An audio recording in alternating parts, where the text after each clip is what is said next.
নমস্কার বন্ধুরা, আজ আমি বানাবো বাতাবি লেবু মাখা। তার জন্য একটা বাতাবি লেবু নিয়েছি, শুকনো লঙ্কা, নুন। বাতাবি লেবুটা আমি কেটে নেব।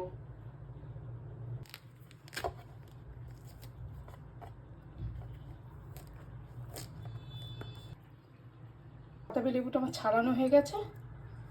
শুকনো লঙ্কা পুড়িয়ে নেব।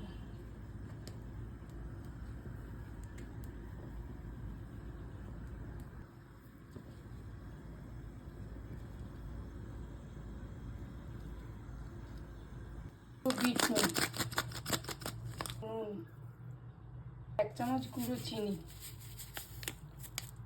লিখে নেব।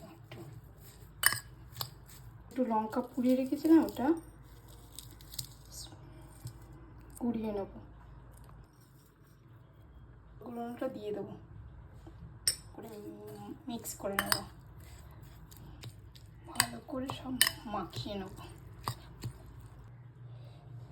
লেবু মাখা আমার হয়ে গেছে।